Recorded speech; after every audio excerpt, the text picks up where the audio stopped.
একটি বিল্ডিংয়ের যে ঘরের যে লেআউট সেটা কিভাবে হয় সেটা আজকে আমি আপনাদেরকে দেখাবো। আপনারা দেখতে পাচ্ছেন একটি খোলা ছাদ। তো এই ছাদের এখন এই যে দুইটা ইউনিটের লেআউট হবে।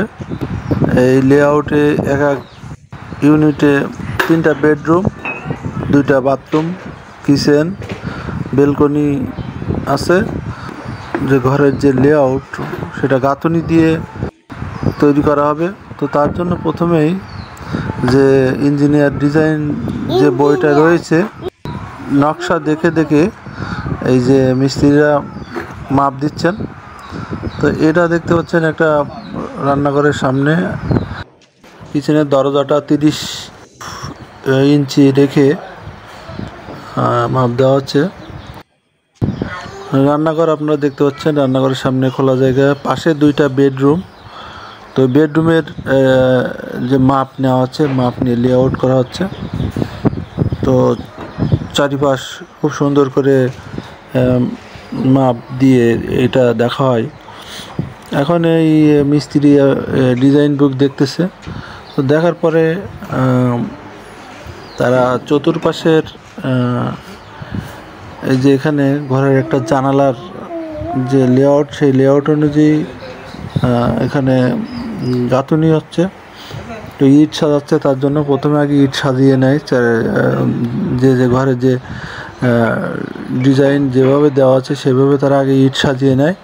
তো সেই জন্য তারা ইট সাজাচ্ছেন। তো এই ইট সাজানো হয়ে গেলে তারপরে একটা ওই মাপ অনুযায়ী মাপ দেওয়া হয়। মাপ দেওয়ার পরে তারপরে ইট যদি এদিক ওদিক সরে তাহলে সরানো হয়। তো সেই কাজটি এখন হচ্ছে, তারা ইটগুলো সাজাচ্ছেন, ঘরের লেআউট বের করতেছেন, ইউনিটের লেআউট বের করতেছেন। তো এটা একটা ঘর আপনার করার পূর্বেই এই কাজটি খুব গুরুত্বপূর্ণ একটি কাজ। কারণ এটা যদি আপনি সঠিকভাবে না করতে পারেন, এদিক ওদিক হয়ে যায়, তাহলে আপনার ঘর এদিক ওদিক হয়ে যেতে পারে। তো অনেক সময় ইঞ্জিনিয়ার ডিজাইন যেটা করা হয় সেটা আপনি যখন বাস্তবে আপনি করবেন তখন অনেক ক্ষেত্রে আপনার পছন্দ নাও হতে পারে। তো এই জন্য অনেক সময় ডিজাইনের পরিবর্তন করা হয়ে থাকে, এদিক ওদিক হয়ে থাকে। তো এখানেও কিছুটা ডিজাইনের পরিবর্তন করা হয়েছে। প্রাথমিক পর্যায়ে ইঞ্জিনিয়ার ডিজাইন অনুযায়ী রান্নাঘরটা অনেক ছোট হয়েছিল, ড্রয়িং রুমটা ছোট ছিল। তো 5 ইঞ্চি, 10 ইঞ্চি বা 1 ফুট এদিক ওদিক করা হয় অনেক ক্ষেত্রে।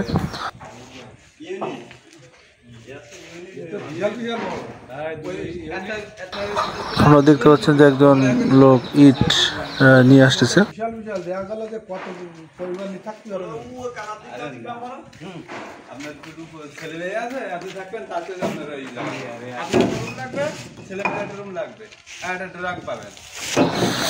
তো এখন দেখতে পাচ্ছেন যে এই যে মশলা মাখানো হচ্ছে, আর ওদিকে দুইজন মিস্ত্রি তারা গাঁথার চেষ্টা করছে, গাঁথুনি দিচ্ছে।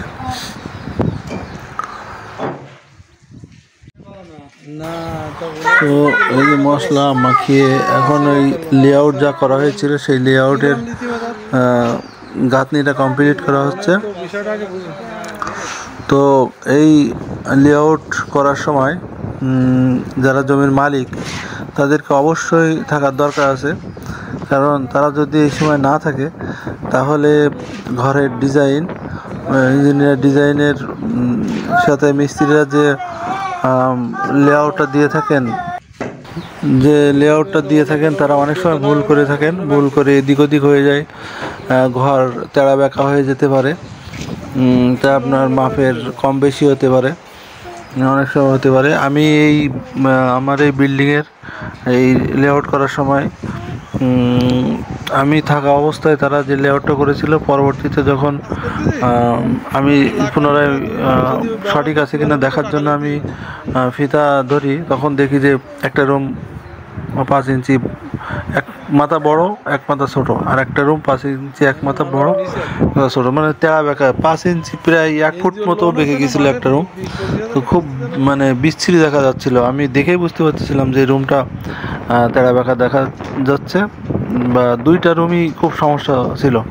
তো পরবর্তীতে আমি সেটা ফিতা ধরে আমি নিজেই সেটা সংশোধন করি।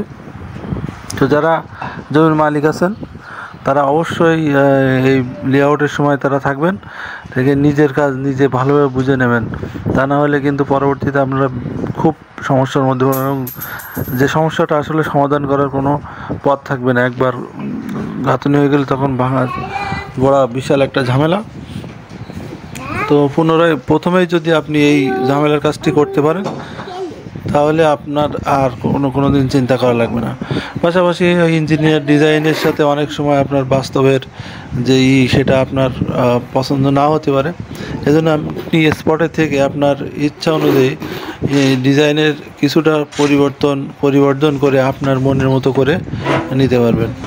তো আমি এই ক্ষেত্রে আমার এই বিল্ডিংয়ের অনেকগুলো পরিবর্তন করেছি, যেগুলো আসলে ইঞ্জিনিয়ার ডিজাইনে ছিল না। অনেক ক্ষেত্রে আমাকে ব্যালকনিটা একটা ব্যালকনি ছিল, ছোট ছিল, আমি অনেক ক্ষেত্রে 1 ফুট বাড়িয়ে দিয়ে সেটা বড় করেছি। রুমটা দেখছি অনেক বড় রুম, তখন রুমের কিছুটা ছোট করেছি। বাথরুম দেখেছি ছোট, তো বাথরুমটা একটু বড় করেছি।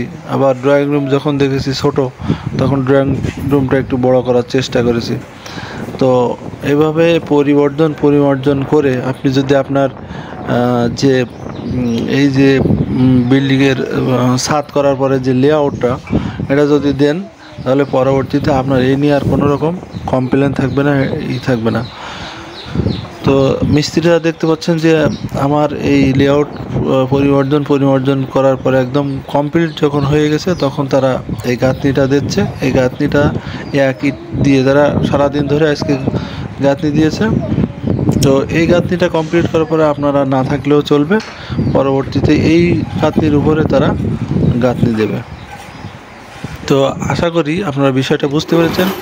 তো যদি বুঝতে পারেন তাহলে এইভাবেই কাজ করার চেষ্টা করবেন, এবং আপনারা তো বুঝতে পারলেন যে কীভাবে একটা ঘরের ডিজাইন বা লেআউট করা হয়। ধন্যবাদ সবাইকে, ভালো থাকবেন।